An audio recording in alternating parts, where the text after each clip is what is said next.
buongiorno da Sicilia 24, le principali notizie. Bimba di 11 anni morta a Palermo indagata per omicidio colposo alla madre. È un atto dovuto in vista dell'autopsia che dovrà accertare le cause del decesso. Ponte sullo Stretto, approvati gli ultimi documenti per il via libera al progetto definitivo.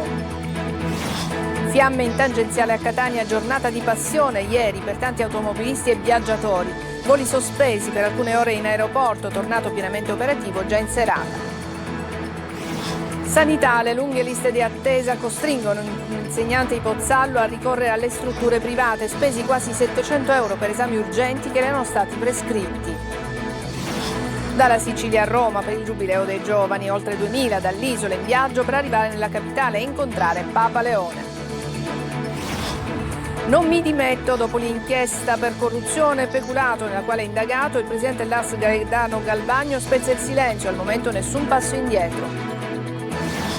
Calcio, il Palermo deve tornare in Serie A, sono le prime parole del nuovo difensore rosanero Mattia Bani, oggi nuova amichevole per la squadra di Inzaghi.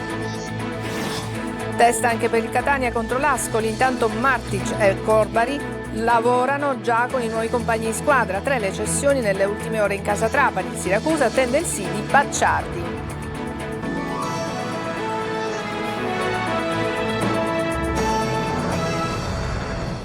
Bentrovati, apriamo con il caso della bimba di 11 anni morta a Palermo. Adesso la madre della piccola è indagata per omicidio colposo. Si tratta di un atto dovuto in quanto deve essere effettuata l'autopsia sul corpo della bambina che dovrà accertare le cause del decesso. Tonino De Mana.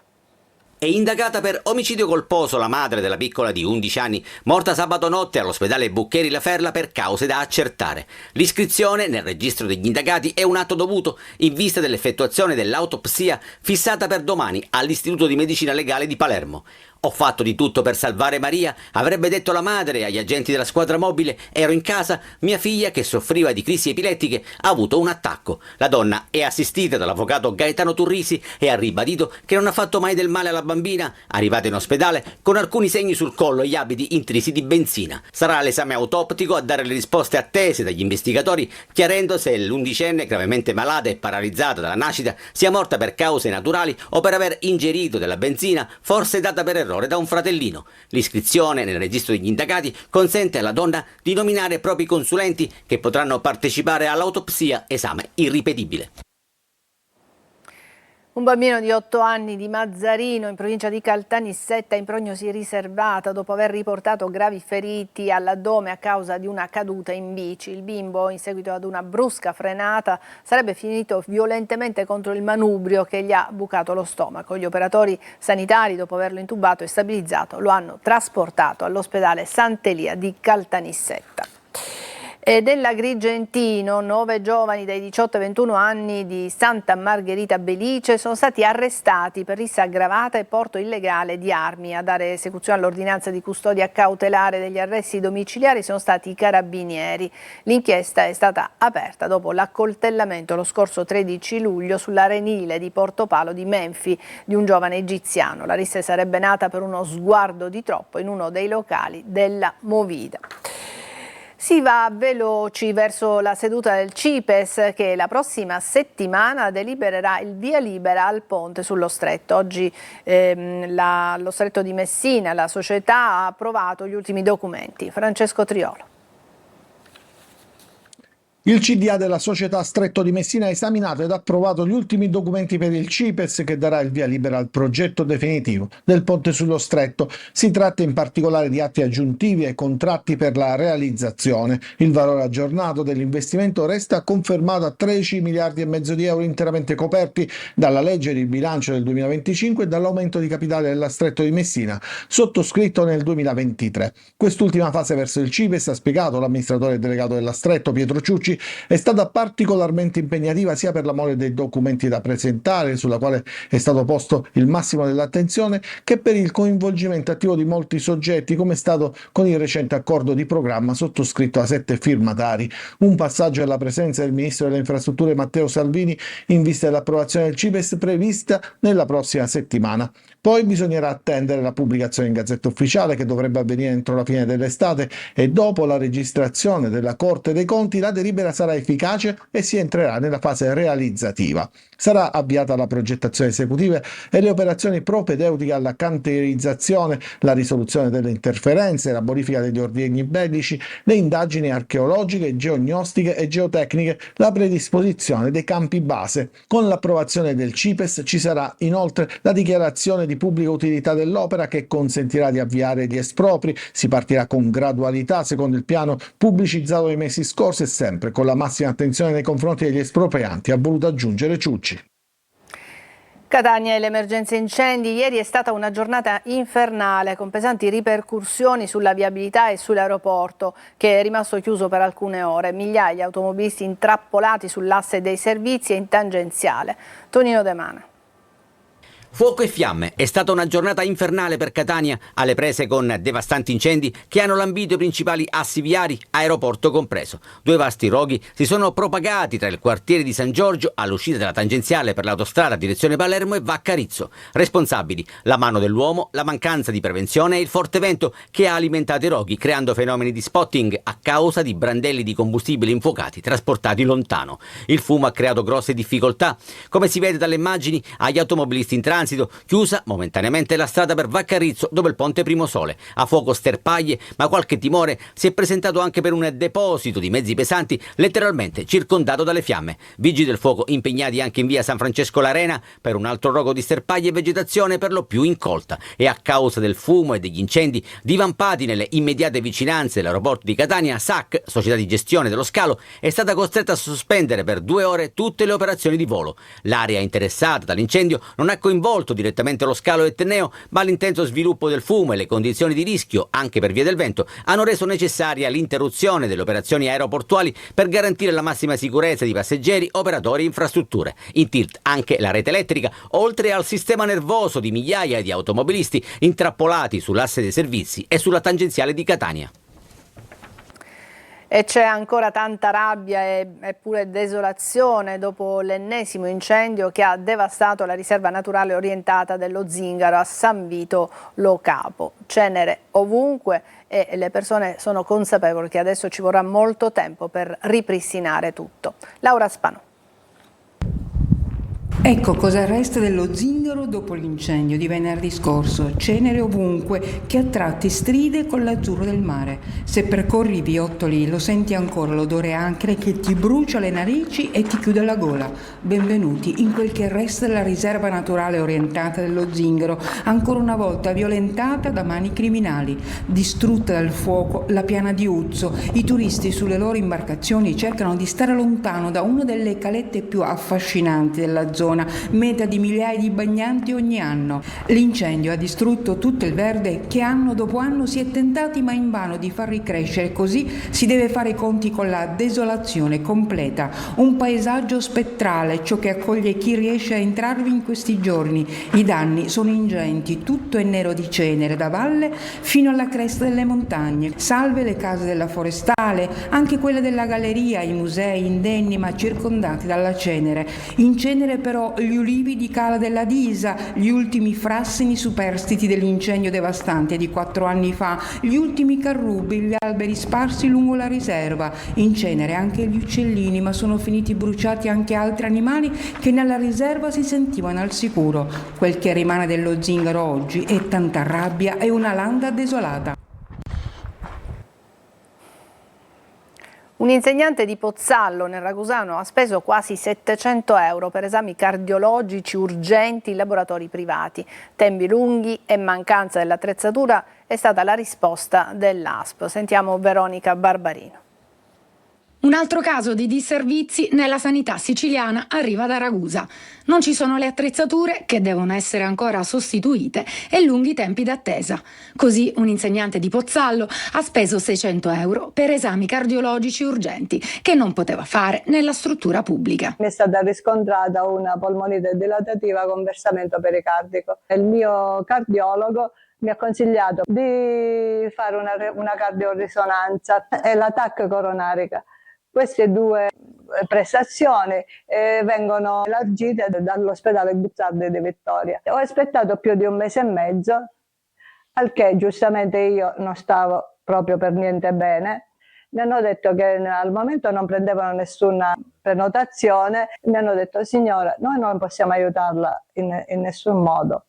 Si rivolga al suo medico e vedo un po'. Unica via possibile per la signora, l'esame a pagamento. Per un importo dalla risonanza magnetica di 410 euro e invece per la TAC coronarica 278 euro. Non ci sta l'associazione Articolo 32, che da tempo denuncia i ritardi della sanità siciliana. Non è ammissibile che ci sia da parte di una struttura pubblica un atteggiamento pilatesco e che non venga indicata l'alternativa che è rappresentata dal decreto che obbliga la struttura pubblica a rivolgersi ad una struttura privata addebitando all'utente esclusivamente il costo del ticket. Dall'ASP di Ragusa la conferma che è ancora in corso la sostituzione della risonanza magnetica nell'ospedale di Vittoria e l'impegno ad individuare misure efficaci per evitare disservizi e rispettare i tempi di attesa. Abbiate il coraggio di testimoniare Gesù, il pellegrinaggio un'opportunità per esporsi e aprirsi maggiormente all'ascolto di Dio. Con queste parole il vescovo della diocesi di Acireale, Monsignor Antonino Laspanti, ha affidato il mandato ai ragazzi della sua diocesi che si recheranno al Giubileo dei Giovani in programma a Roma. Nella capitale venerdì 1 agosto sarà lo stesso Presule, presidente della Conferenza Episcopale Siciliana, a presiedere la celebrazione eucaristica per tutti i giovani pellegrini siciliani giunti a Roma. La Sicilia sarà rappresentata da oltre 2000 partecipanti e la delegazione acese con i suoi 200 giovani sarà una delle più numerose tra le diocesi siciliane. Dopo le scarcerazioni per fine pena dei padrini di Cosa Nostra e della sorella di Matteo Messina Denaro, l'antimafia è in allerta. Il ritorno dei boss nei loro luoghi di origine potrebbe portare nuovi squilibri. Il racconto dei produttori dell'inchiesta sull'hotel dato in gestione legittimamente al nipote di Brusca. Orazio Longo. Il carcere deve tendere alla rieducazione del condannato, questo dice anche la nostra Costituzione. Ma quando il condannato è un esponente di spicco della criminalità organizzata, i dubbi che la detenzione abbia centrato l'obiettivo costituzionale sono legittimi. Sono i dubbi dell'antimafia che dopo le scarcerazioni eccellenti, legittime, attenzione, per fine pena, di Patrizia Messina Denaro, la sorella del boss Matteo, di Calogero Lo Piccolo, di Giovanni Sirchia e di Rosario Lobue, ha riportato allerta tra i giudici. A Castelvetrano la notizia ha suscitato poche reazioni. La voce del sindaco Lentini si leva a nome della comunità: la nostra città è chiusa col passato, basta aver espiato la pena, si interroga il responsabile provinciale di Libera, Salvatore Ingui. C'è una questione morale che non riguarda solo i padrini di Cosa Nostra, ma anche i cittadini che a quei padrini guardano come punti di riferimento. Ma c'è anche chi solleva la questione delle parentele con i boss. Quanto contano? La domanda va allora fatta al contrario: basta essere parente di un boss per essere considerati pericolosi? E lì esce fuori la vicenda del nipote di Giovanni Brusca, a cui è stato assegnato anche qui, legittimamente, dal Tribunale di Palermo, col parere favorevole della Procura, della Questura e dell'Agenzia Nazionale dei Beni Confiscati, un albergo sequestrato alla mafia nel 2020. A raccontare quest'ultima storia, la docu-inchiesta Una brusca faccenda del progetto indipendente Lamia, pubblicata su YouTube e poi ripresa da diverse testate. Ci siamo interessati sui motivi che hanno determinato questo fatto e sulle conseguenze degli ultimi anni. Allora ha preso piede un'inchiesta completamente autonoma in materia di reperimento fonti, documenti e soprattutto ricostruzione. Abbiamo semplicemente esercitato il nostro diritto di cittadini a porre domande nella speranza che qualcuno ci risponda, ma come vedrete nel documentario questa cosa non è molto piaciuta ai diretti interessati. Rimane il contesto di una questione morale e umana da riflettersi con le esigenze della giustizia.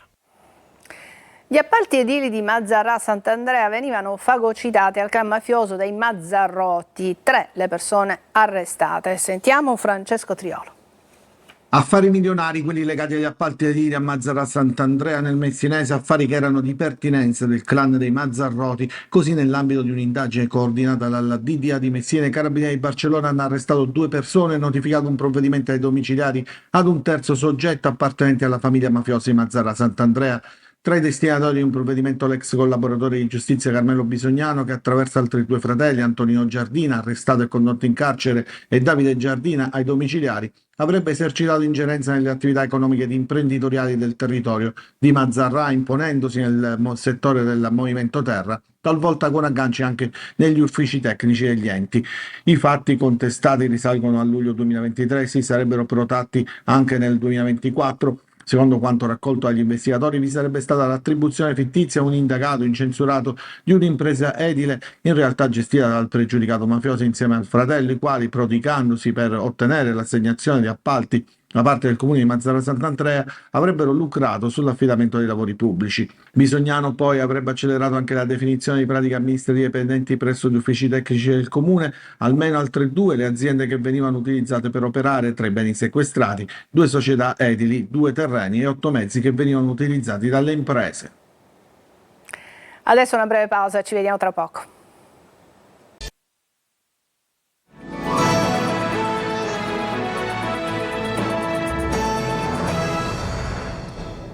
Sono sempre pronto a collaborare con i magistrati per sciogliere dubbi e perplessità. Così il presidente Lars Galvagno, durante la cerimonia del Ventaglio che si è svolta a Palermo, a proposito dell'inchiesta per corruzione per la quale è indagato dalla Procura di Palermo.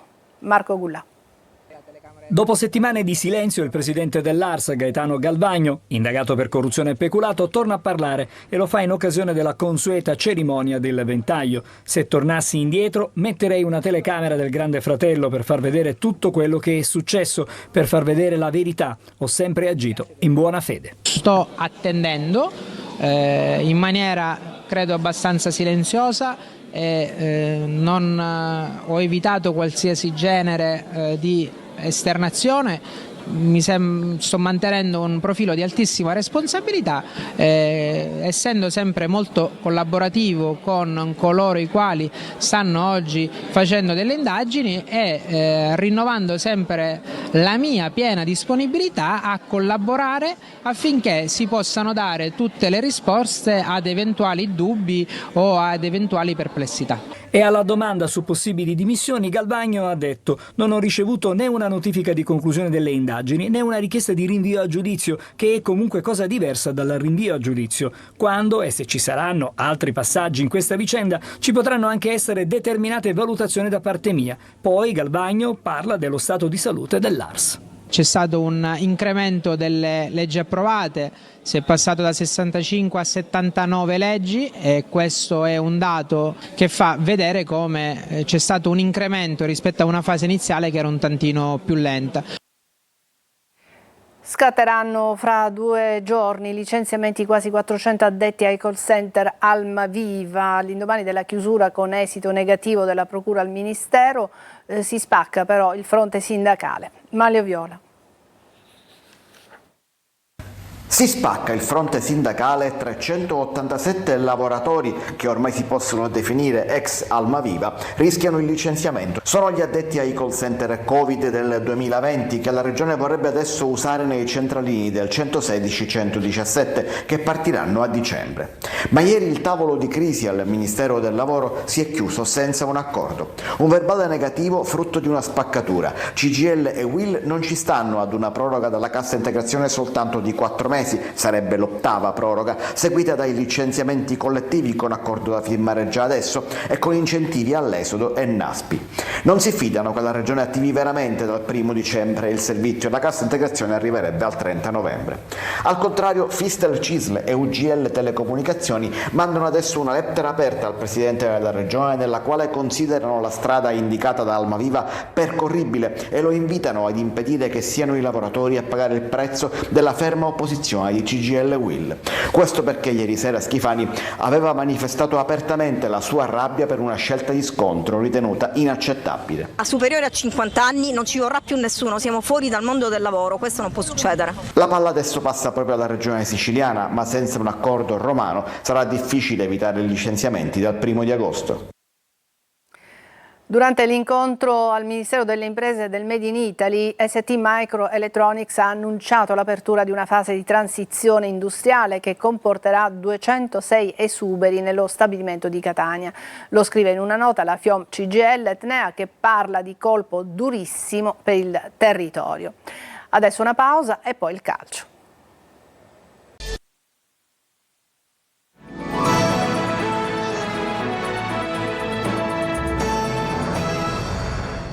Eccoci al calcio. Prime parole da Rosanero per il neodifensore Mattia Bani. Il calciatore che arriva dal Genova è stato chiaro sugli obiettivi. Il Palermo deve tornare in Serie A. Marco Gullà. Dobbiamo riportare il Palermo dove merita di stare. Testo e musiche di Mattia Bani, neodifensore rosanero che ha lasciato la fascia di capitano del Genoa in Serie A per accettare il progetto Palermo. Non si pone limiti. No, assolutamente. L'obiettivo è chiaro, sono sceso per poter cercare di ritornare nella categoria che secondo me compete a questa società. Quindi abbiamo un obiettivo ben prefissato, sappiamo che sarà difficilissimo, avremo bisogno sicuramente dell'aiuto del pubblico e ci dovremo far trovare pronti, però sono convinto che la rosa è importante.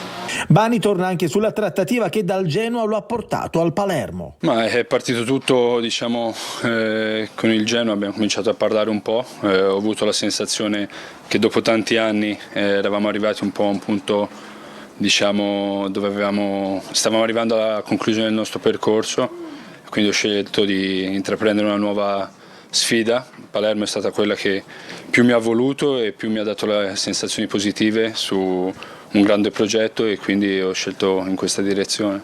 Ritiro dal Palermo che volge al termine domani per il rosanero, amichevole contro i francesi dell'Annecy, poi il ritorno in Sicilia in attesa dei primi impegni ufficiali e dell'amichevole del 9 agosto contro il Manchester City. E in Serie C le siciliane si muovono con un occhio ancora al mercato, ma anche con diverse partitelle. Sentiamo Tonino De Mano. Il Catania si divide tra campo e mercato. È prevista l'amichevole a porte chiuse contro l'Ascoli, dove Mimmo Toscano proverà e ruoterà gli uomini, anche se nella testa del tecnico calabrese prende forma l'assetto base con Gimenez in cabina di regia. Intanto Martic e Corbari si sono già aggregati alla comitiva. Dopo l'ennesima rivoluzione di Antonini a Trapani si lavora prevalentemente con operazioni in uscita. 3 le cessioni in poche ore, Spini e Marsico, entrambi rientrati dai rispettivi prestiti alla Spal e alla Fidelis Andria, sono destinati rispettivamente al Ravenna e alla Vibonese, mentre Malomo sta per accasarsi al Guidonia. La partenza di quest'ultimo impone un altro movimento in entrata per completare il reparto difensivo e a Canicattini Bagni prosegue il ritiro del Siracusa che fatica agli ordini del confermato Turati. Il DS Laneri sta lavorando per assemblare l'organico, cercando gli uomini giusti nei ruoli chiave. Per la difesa sembra a buon punto la trattativa per Pacciardi, centrale lo scorso anno in forza alla Pianese. Ci fermiamo qui, è tutto per questa edizione di Sicilia 24. Grazie per averci seguito, a tutti una buona giornata.